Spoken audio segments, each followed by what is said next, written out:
Welcome back to page 121. Dealing with what I believe is my fourth bout of COVID. I won't be appearing on camera this week. I look ghastly. But I thought I'd do a couple of quick videos, so only short and quick ones this week, unfortunately. Today we're going to come out of the monster manual, and we're going to go to a monster that scares the bravest of adventurers. And that is the rust monster. Oh, the humble little rust monster. One of the most frightening creatures in the game. Rust Monster is uncommon, 1 to 2 appearing, armor class 2, 5 hit dice. It's got an 18-inch move, and that'll be important in a moment. Number of attacks 2, also important. No damage, and then special attacks, see below. Special defense should actually say see below. No magic resistance, animal intelligence, and neutral, and it's medium. Oh, it doesn't sound too horrible until you read this. Rust monsters inhabit only dark subterranean places. They roam such places in search of their food. Metal of all sorts, and principally ferrous-based metals such as iron, steel, and steel alloys, such as mithril and adamantite, arms and armor. If the rust monster touches the metal with its 2 antennae, roll to hit. It rusts or corrodes the metal. Note that magically endowed items gain a saving throw, a 10% chance per plus of not being affected. So plus 1 weapon is 10% safe, plus 2 weapon is 20% safe, and so on. Metal affecting rusts or corrodes and immediately falls to pieces, which are easily eaten and digested by the creature. Weapons striking a rust monster can affect just as the creature's antennae had touched them. That's what I meant by special defenses, see below. If you strike this thing with a sword anywhere on its body, the sword has to basically get a saving throw for its magical plus or turn to rust. Rust monsters can smell metal at 9 inches away, 90 feet. They will stop for a melee round to devour such items as a handful of iron spikes or a mace if a fleeing party throws them away, but they will go after ferrous metal in preference to silver, copper, etc. So they like the ferrous metals, and they oxidize them. So rust monsters can be a real problem. Player characters end up running away from them more often than trying to fight them. Once you get a little bit higher and you have access to Hold Monster, they're not that terrifying, but you're 9th level by the time you have Hold Monster. A couple of ways to make this creature even more dangerous. Give it younglings, so you're actually swarmed by a mature rust monster and a bunch of little critters who are all hungry for the armor you've got strapped to your body.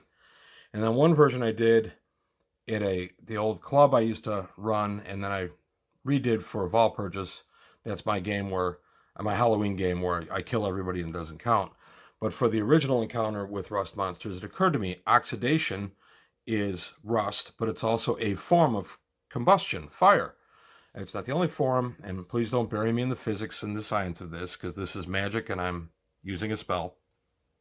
But it occurred to me that if rust is just combustion at a slower pace, what would happen if you hit the rust monster with a haste spell?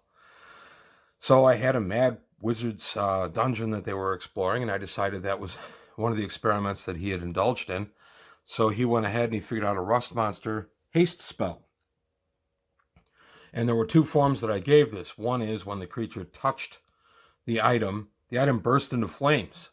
So if the fighter was wearing non-magical plate and the plate got touched, he would just become a blaze. The whole thing would go up and he would be burning. Now, I used this at that old club I used to play at, and I need to explain the old club, I guess, a little bit more. Every month we met. It was a once-a-month club, and I was in it for about a little over 4 years.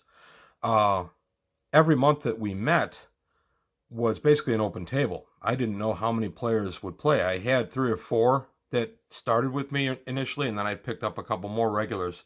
So anytime up to about 5 or 6, I was pretty sure I knew who was going to be sitting at my table. But there were games that I would routinely have 13 to 15, maybe 16 people sit down. This was a big club. We had well over 100 members at one point, and we're always hungry for DMs.